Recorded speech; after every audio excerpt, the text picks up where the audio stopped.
مجھے لگتا ہے جو کشمیری نے ایک قدم آگے بڑھایا تھا اس ثانیہ کے بعد شاید وہ کہیں خدا نہ خواستہ 2 قدم پیچھے نہ ہو جائے. سرحدی کشیدگی کے بعد یہاں جو پاکستانی لوگ مقیم ہیں ان کو پاکستان جانا پڑتا ہے، تو اس حوالے سے آپ کا میرے خیال میں یہ ایک انسانی مسئلہ ہے. جو عورتیں یہاں شادی کر کے آئی ہیں، جن کے بچے ہیں 20 سال 30 سال 40 سال، کچھ تو ان میں نانیاں بنی ہیں، دادیاں بنی ہیں، آج ان کو کہنا کہ آپ یہاں سے واپس چلے جاؤ، مجھے لگتا ہے یہ صحیح نہیں ہے. یہ ایک انسانی مسئلہ اس کو انسانیت کے دائرے میں دیکھنا چاہیے. ان لوگوں کو واپس نہیں بھیجنا چاہیے کیونکہ ان کے ریکارڈ میں کبھی انہوں نے کوئی غلط کام نہیں کیا، ملک کے خلاف کبھی بات نہیں کیا. تو ایسے میں ان کو دہشت گردوں کی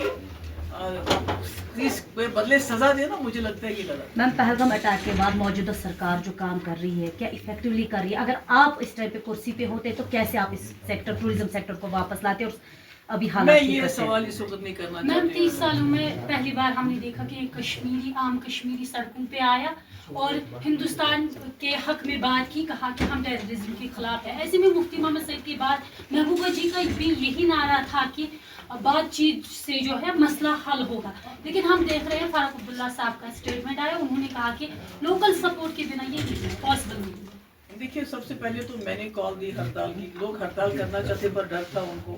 لوگ سڑکوں پہ نکلنا، پہلے میں نے پروٹیسٹ کیا پھر لوگ نکلے پروٹیسٹ کے لیے، کیونکہ اس وقت ہمارا یہ فرض بنتا تھا کہ ہمارے اوپر جو ایک داغ لگ گیا اس داغ کو کیسے ہم مٹائیں. تو کشمیری سڑکوں پہ آئے، انہوں نے ہڑتال کی، اور ہڑتال ہی نہیں کی، یہاں تو لوگوں نے خون بھی دیا، ٹورسٹ کی جان بچانے کی زیادہ سے زیادہ کوشش کی. مگر فاروق صاحب کا جو اسٹیٹمنٹ ہے یہ کہ اس میں لوکل انوالومنٹ ہے، یہ بہت بدقسمتی کی بات ہے. فاروق صاحب نہ کہ کداور لیڈر ہیں بلکہ کشمیری لیڈر ہیں. تو ان کے یہ کہنے سے پورے ملک میں جو کشمیریوں کو شک کی نظر سے دیکھا جاتا ہے، اسٹوڈنٹس ہو، کاروباری ہو، اس میں اضافہ ہو گیا. اور یہاں بھی پکڑ دکڑ زیادہ ہو گئی. جو مجھے لوگ بولتے ہیں کہ فاروق صاحب کے اسٹیٹمنٹ کے بعد پکڑ دکڑ زیادہ ہو گئی، یعنی کہ اگر کہیں کسی کا ہاتھ بند تھا تو اس نے ہاتھ کھول دیا اپنے کہ نہیں اب فاروق صاحب نے بھی بولا اس لیے لوکل انوالومنٹ ہے تو پکڑو ان کو. مجھے لگتا ہے وہ صحیح بات نہیں ہے. میم جیسا کہ آپ نے دیکھا ہوگا کہ جو یہاں کے لوگ ہیں 34 لوگوں کو کل آپ کے M L A Pulwama Waheed Para نے بھی یہاں پر شاباشی سے نوازا، میڈلز دیے، لیکن بجائے شاباشی گورنمنٹ کی طرف سے، سیکورٹی ایجنسیز کی طرف سے ان کو پکڑا جاتا ہے. اس پہ کیا کہنا ہے؟ یہ بہت غلط ہے. میں نے سنا کہ یہاں ایک تو کافی لوگ بند ہیں، دوسرے سویرے بلاتے ہیں، شام تک بند کرتے ہیں، پھر شام کو چھوڑتے ہیں. تو یہ سلسلہ رکنا چاہیے کیونکہ یہ امرناتھ جی کی یاترا آ رہی ہے، انہی لوگوں کو اس میں بھی کام کرنا ہے. تو اگر آپ اس طرح ان لوگوں کے ساتھ سلوک کریں گے تو پھر مجھے لگتا ہے وہ ٹھیک نہیں ہوگا.